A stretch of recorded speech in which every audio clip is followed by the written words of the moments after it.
A quota or not a quota? That's the question.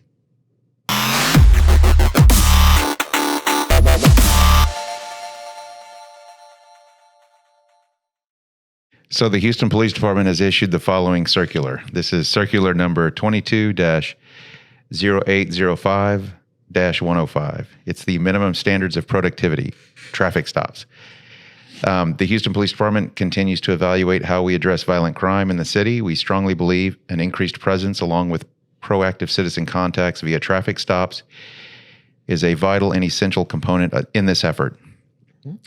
So this circular is issued to add traffic stops to the existing work assessment categories outlined in General Order 300-27, Standards of Productivity.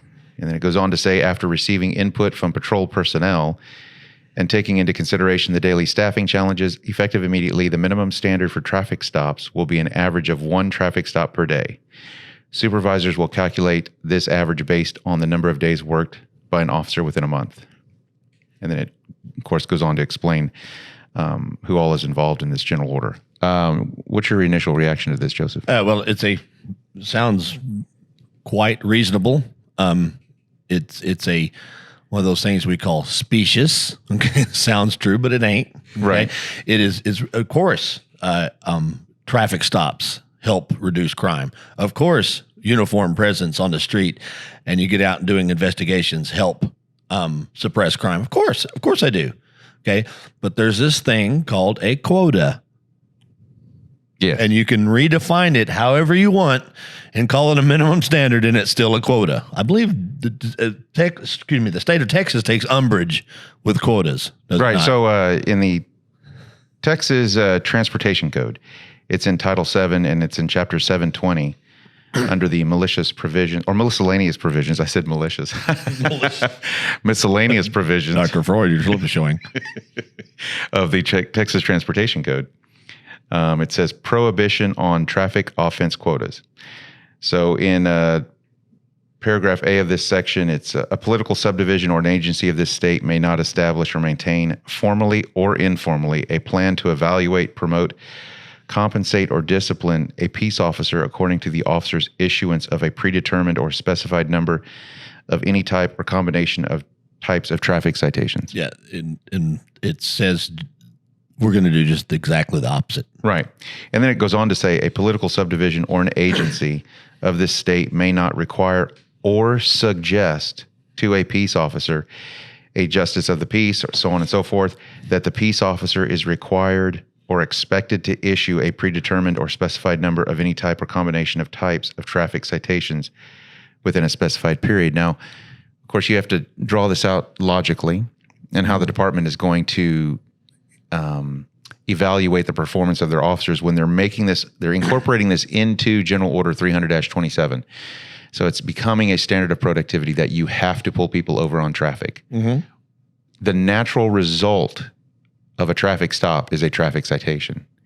Now, should be. I mean, right. There's nothing in the circular, there's nothing in the general order that says, but it's perfectly okay if you release every person you pull over on a traffic stop because you don't issue them a traffic citation. The department is not going to take umbrage with, the absence of a traffic ticket from your traffic stop. There's nothing to indicate to the officer that them not issuing a traffic citation is perfectly fine with the department. So from my personal humble attorney point of view, what they're violating is they're violating 720.002 paragraph B, which basically says that if the department makes a suggestion to the police officer that they have to write the ticket, then clearly you're implementing a quota. Right. And I think what's going to happen is as soon as an officer gets a degraded or diminished or negative job performance evaluation record with the department, either on a monthly or semi-annual basis, that's when officers are going to step up and say, hey, now this is a quota because I'm not writing traffic tickets and they're punishing me for it. Mm-hmm. Right. But there's no clarification in either the General Order 300-27 or the circular that says it's perfectly fine for you to pull somebody over on traffic and release them without a ticket. Yes. So that's what I'm trying to say is And didn't New York just go through that with the stop and frisk? Yes. Same thing, but this is just called minimum standards. Exactly. And consequently, at some point, if a court has to deal with this, the question is going to arise: is an officer's job performance being affected by them not issuing a ticket? Because that has the same effect as their job performance being affected by them issuing a ticket, right? Certainly. So we know they have to engage in the traffic stop. If they don't write a ticket and the department comes and disciplines them for not writing tickets, then that is de facto a quota, right? But there's nothing in this circular, there's nothing in General Order 300-27 that clarifies the department's position on that. And I think that's a dangerous kind of road for the department to go down, because it creates this adverse relationship with the public where, officers are no longer pulling people over on traffic because of a law violation. They're pulling people over on traffic because of a policy. Certainly. So instead of enforcing a law, they're enforcing a policy. Yeah, I have to pull you over because I'm low on my traffic stops this week, this month. Yeah, and so from your point of view, what would you say to an officer who's going call to call to call, like in 9 district or 8 district or 17 district? Yeah, you got those definite work card and a half, 2 work card days. Okay, what I mean by that is really, really busy, and you've run a whole bunch of calls that week because there wasn't a bunch of people on the street.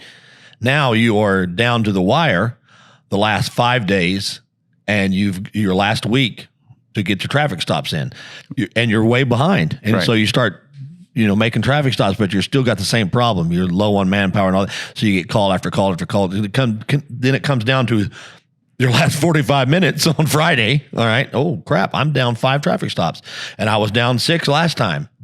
Now I'm going to get in trouble. Does the public want, I certainly don't want to be, as a police officer, want to be pushed into doing a traffic stop that is restraining somebody in their liberty, because the department wants a certain number of traffic stops. The state of Texas, everybody's takes umbrage with a quota for a reason. It propagates that kind of activity. I'm not saying the officers are evil, but they're going to get in trouble if they don't. Well, I think what the department thinks is they can skirt around the law, is what they're trying to accomplish. Yes, redefining. Yes. And it's unfortunate because then it's going to create ultimately this backlash from the citizens who are going to think, well, I'm just getting pulled over because this officer has to pull me over. And it's going to already disrupt a fractured relationship between the public and the police in order to obtain some, I don't know, weird or strange goal in mind of the command staff of the Houston Police Department now that they think they're going to, force officers to do traffic stops on citizens just because. And how many you figured out how many traffic stops is that, per year, per officer? So if you have 2,000 officers out of a 5,000 officer department on duty, and that's on patrol. Yeah. 24 hours a day, right? 7 days a week, it results into 730,000 to 750,000 traffic stops a year. Yeah, and that is a number, a top-down number that is mandatory. Right. And whether there's crime or not. And I'm sure there's plenty and that's not the point. We believe, police officers, I know Tom does, that police officers should be stopping people on traffic. You should be doing these investigations. But it's never, ever, ever supposed to be you have to do it. You're supposed to be observing crime, case by case basis. I see something, excuse me, I see a violation, I take action and I investigate and I make an arrest or don't make an arrest. Not I'm going to pull you over simply because the department says I have to have a number of traffic stops. And that's what will happen. Or in the interpretation of each individual officer, they're going to think, well, it's only one person per day, right? How hard can that be? And I think that's the wrong way for anybody to interpret this. It's not just the one traffic stop an officer has to make per day. It's the 730,000 traffic stops that are going to occur each year that are not the result of an actual traffic violation, but a policy that is causing officers to go and try to create a traffic stop, create a traffic violation. Not individual investigations like it should be. Each officer individually investigating each individual infraction of the law. Right. It's not, which is the way it's supposed to. And I don't believe I don't believe in sitting at a certain stop sign that people run all the time. Okay. Or a straight stretch that, where people speed all the time because, it's really convenient for them to speed, and it gets you a lot of ducks. Right. I say go to the place where, the curve where people are killed, run traffic there, and if you do traffic stops, it opens up a plethora of other violations that you find, warrants and dope and guns and all kinds of stuff. And how's the department going to treat you when you start arresting a bunch of people for this stuff? You're right, and you get accused of racism. Yes. You get accused of all other manner of impropriety as a police officer because a simple traffic stop turned into a multi-gun shooting and one or two people got shot. Which happens. I mean, we have that one all video the time now, and or you're pulling somebody over who thinks you're pulling them over because they're wanted by the police. They know they're wanted by the police. Of course, the officer doesn't, right? And then the officer winds up getting into a violent altercation. Is the department going to back that officer up? No, of course not. As soon as that officer has to use deadly force or use an intermittent secondary impact weapon or something like that, a taser, a nightstick, a flashlight, something to defend themselves and get somebody under control who turned a simple traffic stop into a fight. The problem is the department won't back up the officer when that happens. So, just from a layman's point of view, if you will, the department is statistically increasing the chances that officers are going to be getting suspended or fired or prosecuted or terminated or whatever, because the department already has a reputation for not backing up their officers. And so they're just going to drive the apprehension level of each individual officer through the roof, because now they're going to realize, well, the department wants to fire me the first chance they get. The district attorney's office wants to prosecute me the first chance they get. And so who do you think officers are going to target in these mandated traffic stops? They're going to go out and pick people they know are least likely to attack them or least likely to be offensive towards them. So pretty much every Presbyterian grandmothers, you're in serious trouble. Yeah, no, seriously. I mean, that's the natural human reaction, right?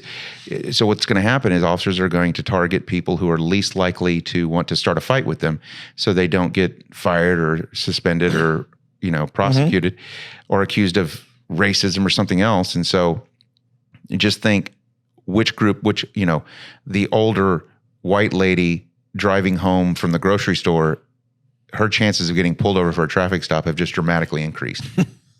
Because that's just how people are. That's how, police officers are human beings, right? And officers are already operating at a high level of apprehension, right? And so they want to avoid fights with the public, but now they're being mandated to do traffic stops. They're just going to target the people least likely to cause an altercation at a traffic stop. That's all they're going to. All right. So anyway, if anybody is in command at the Houston Police Department, I know what's the solution. Everybody can point out a problem. We are a solutions-oriented program here.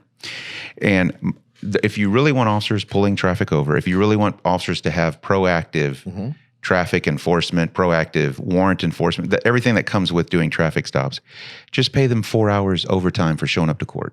If you write a ticket, you get subpoenaed, you show up to court, you'll get 4 hours overtime. People are saying, what? Why? When would you ever do that? For 40 years, between 1960 and 2000, you got 4 hours show up. If you wrote a ticket, you got subpoenaed, and you walked into the courtroom with your blue overtime form, the city prosecutor signed it, you got 4 hours pay or 4 hours comp time. If you did that, the traffic courts would go back to full capacity, for one thing, and they're not right now. No, they're barely. They're a ghost town. Ghost town down there. But you would see a huge increase in the number of tickets, to the extent that if the department also, solution number 2 is the department has to start giving their officers the benefit of the doubt. Stop trying to suspend, terminate, and prosecute everybody for every little offensive thing. Just because an officer does get into a fight with a motorist on a traffic stop because the motorist has decided to start a fight with the officer, and the officer says a curse word on video, that doesn't mean the officer needs to get 5 days off or 15 days off. Let it go. And these things are happening right now. Yeah. That happens all the time. Give the officer the benefit of the doubt. You know, you can't go through the effort of hiring people and telling them that you trust them, and then you put them out on the street to enforce the law, and then you act like everything they do is a potential crime. It just doesn't work that way. That creates dislocation and completely destroys unit cohesion. There's no cohesion between supervisors and officers, because officers don't trust supervisors, because they know that if any adverse action occurs, the supervisor's out there looking to terminate them, get them suspended, or, you know, drop a dime to IAD. And, you know, supervisors don't have the ability to dismiss a complaint against an officer, and they really need to. Like, supervisors need to kind of exhibit greater discernment in the actions they take against officers. That's all I'm trying to say. And if you rebuilt that trust between supervisors and officers, I think you would see a dramatic increase in productivity with police officers. But until that happens, it's never going to happen. Yeah, very true. So thanks for joining us. We look forward to you in the next video. And to all you police officers out there, stay safe. Please be careful out there. All right. We'll see you in the next video.